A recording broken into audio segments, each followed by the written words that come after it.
So a few weeks ago, set myself a question: can I build a GSpeed belly dragger RC truck for less than £500 or thereabouts?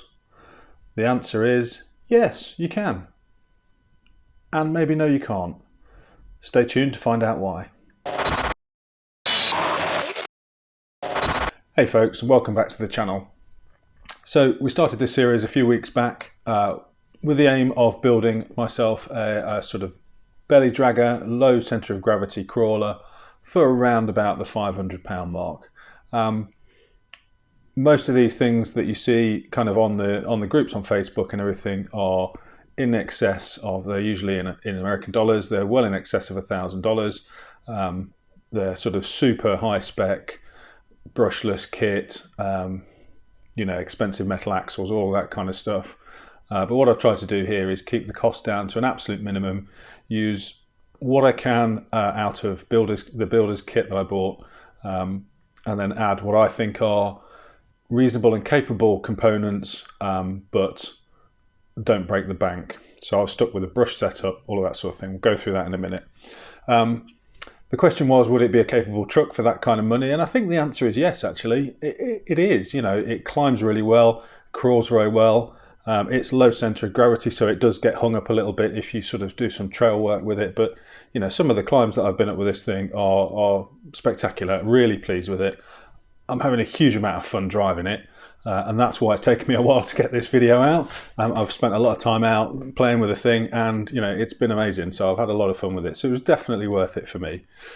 But did I get it under the £500? No, I didn't. I was close, and I'll go through the costs in a moment. But I think, you know, the end price, I would say, for something that's capable is about £600, which is, you know, 20% over, but it's not a horrific cost, and it's certainly not the thick end of £1,000 that you would find if you went for the high spec stuff, maybe even more. So what I'm going to do is quickly run down all the costs, as I said I would do at the start. I'm including everything. I originally said I wouldn't include the radio, but I'm going to include that.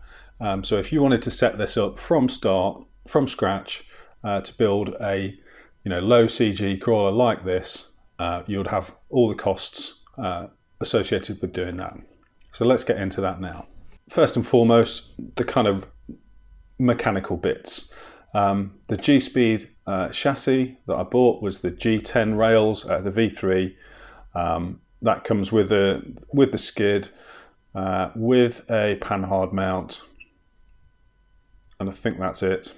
I also added on top of that the Team Garage Hacks dual servo mount, and also some GSpeed chassis spacers.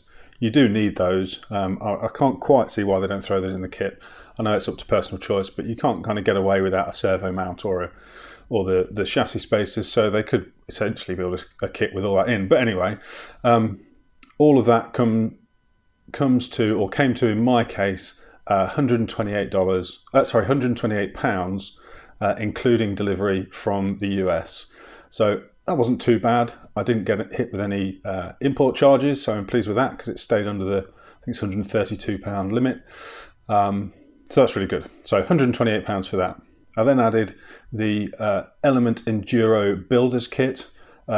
Cracking little kit. If you just wanted to build yourself a normal trail truck that's pretty capable of climbing, that would be a really good base to build off. Very simple to put together, really clear instructions, but that gave us the axles, the links, the drive shaft. That gave us some suspension, the shocks. What else? The transmission, of course. That comes in at £198. I got that from Appliance Electronics in the UK. It's about £200 pretty much wherever you buy it from, though. On top of that, obviously, there's the body shell. This is the FTX Texan shell, like I said before, and that was £25 delivered. The bumper I got off eBay, which was £30, and then some hardware, miscellaneous screws. I just bought stainless screws from Amazon in a kit. Really useful, actually, to have that wide range of screw sizes, so I would recommend doing that. They were about £15. So in terms of the electronics, again, I tried to keep that reasonable cost, picked what I think are okay components, and I've had good experience with them so far. So I picked up a cheap and cheerful DS3225 servo. That's 25 kilogram waterproof servo, 180 degree Metal Gear waterproof servo. That was £10.44 from Banggood, bargain. I had to buy some little spacers. They were £8.34. That are from RC four-wheel drive. Actually, they should probably be in the mechanics bit. But anyway, we've got a HOBBYWING QUICRUN 1080 ESC, super ESC, really reliable, pretty light, nice and robust. So I'm really pleased with that. That's working well. That's the second one of those I've got now, and really good. And also, I bought the motor I bought was a HOLMES HOBBIES CRAWLMASTER Sport. I bought the 540 size, not the 550, just to try and keep the weight down a little bit, because this is a lightweight rig. 540 is more than powerful enough for it. And I got that in the 13-turn version. And obviously you need to buy a pinion for that, because neither the motor nor the builder's kit come with a pinion. I bought an AXIAL 13-tooth pinion, which was about, I can't find the cost for that anywhere, it was about £9. It was not expensive. So in terms of radio, I originally said I wasn't going to include the radio in the price of this, but I have done, just as a full disclosure thing. I went with a FlySky FS GT5, that's £67.72. So I got that from, Banggood. And then the final item really is, well, there's two final items, but the main one, wheels and tyres. So I originally talked about putting some tyres on that I'd already got, some Louise Champs or some flat irons. I've actually ended up with Proline trenchers in their Predator compound, and I would strongly recommend these. These are really good. They're a little bit more expensive, but they're definitely worth the extra. I think they're really good on rock. You know, they're not a trail truck tyre, but this is not a trail truck. They are, I think, pretty dedicated to being a climber tyre. Really, really good. They look kind of nice and scale. They've got quite detailed tread to them, but I'm not too worried about that. So they were a little bit more expensive than planned at £53.16 for a set of 4. They do come with foam inserts. The foam inserts, I've still got them in at the minute, but they're a bit rubbish. I don't think they'll last long. I'll try them afterwards with the hair buns that I've talked about in another video, which I'll put up here. You know, they're £4 for a set of 4 from the pound shop, and they're really good actually, and they're pretty robust. So I've got some of those knocking about. I'll give that a try, I think. I have got some wheel weights in the front wheels. They were traditional lead wheel weights, or actually not lead anymore, but lead wheel weights from Amazon. I bought a huge box full of them that looked like a pack of heroin that you see on a Hollywood movie when they arrived, which was hilarious. But they were about £15 for a whole big box full of them. So in terms of the cost for this, I've put £5. In reality, they didn't cost that, but you would have to spend a little bit more to buy them. And then the wheels, these are second-hand ones that I bought previously, but the ones I've included are very, very similar to this. In fact, I think they're identical to this. They're currently on my Sherpa, which is up there somewhere. And they are eBay sort of Vanquish rip-offs. And they were £28. Excuse me, my screen's just gone blank. They were £28, 66p delivered from eBay. And they're really good quality so far. Haven't had any problems with them. Really happy. And that's it. So that's the total cost. What does that come to?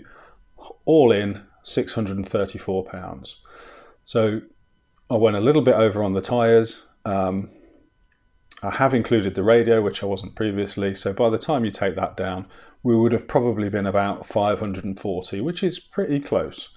You know, if you've got bits and pieces knocking about, there are a lot of screws in the Element kit. You might get away without buying the screw kit and the hardware kit that I bought, but you know, and I probably spent a bit more than I should on the bumper, but I couldn't find one any cheaper anywhere that was a good solid metal bumper, so I don't suppose there's much of an option there.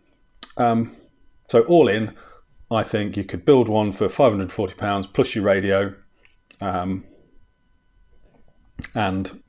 you know, a bit of a premium for some nicer tyres, and I would recommend that. So all in, £634. The one thing we've not talked about yet is batteries and chargers. That's a whole other video all in itself, talking about batteries. In this, I run 3S batteries. They're nanotech batteries. I happen to have them. They're the ones I use for my Sherpa, and they're the ones I use for my FPV spec wing as well. They're 2200 3S. I think they're 45 to 90C batteries. They're from Hobby King, and I think they're about £12–13 each. They come on sale occasionally. You can buy them for a little bit less. And then recently I've started to use a 1500, are they 1500? No, 1300 3S nanotech pack in these. And they're still great. You know, I haven't run out of battery power with them yet. But I'm getting, I would say I'm going to get an hour's worth of runtime out of a 1300 battery. This thing is so light, compared to the, you know, your big heavy trail trucks, that I get a really good amount of runtime out of it. So I wouldn't necessarily go anything other than those kind of batteries for my own personal use. If you want to use other ones, a lot of people are using the Tattoo batteries. They are great batteries. I use those in some of my FPV drones. They're a little bit more expensive, and people are running these down at 850 milliamp packs, really kind of tiny, lightweight ones. I don't think a brushed setup like this would probably work that well with such a small pack. I think you'd need to be brushless at that point. But that's it, really. There you go. That's the full cost, as I said. Now, as you can see, possibly from this, there have been a few changes to it since then. So that was the price and spec for the basic one that I built. And it ran really well. I've shown there was some running footage in a previous video of that in that form with the element shocks and all that kind of stuff, and it ran really well. And it had Louise Champ's tyres on there, or Duratrax Deepwoods, whichever you want to call it. So they are a cheaper tyre, and it did go really well. Since then, I've upgraded a few bits and pieces. I've swapped out the Desert Lizard shocks. So I've put these Desert Lizards on. These were off, again, my Sherpa, and I've put the Element ones on the Sherpa. I did that because the colours matched better originally, daft as that sounds, but they didn't make a huge difference in terms of the performance of the truck. So if you want to go that route, by all means do. They're about £55, I think, for a set of 4. Well, 2 sets of 2. But I don't really think you need to. I think the Element shocks are perfectly capable. And you can, you know, if you want different spring rates, you can do. Also, another thing that I've done, which I would recommend, is put slightly heavier oil in the back. So the Element kit does come with some shock oil, which I think is 300 CST, maybe 350.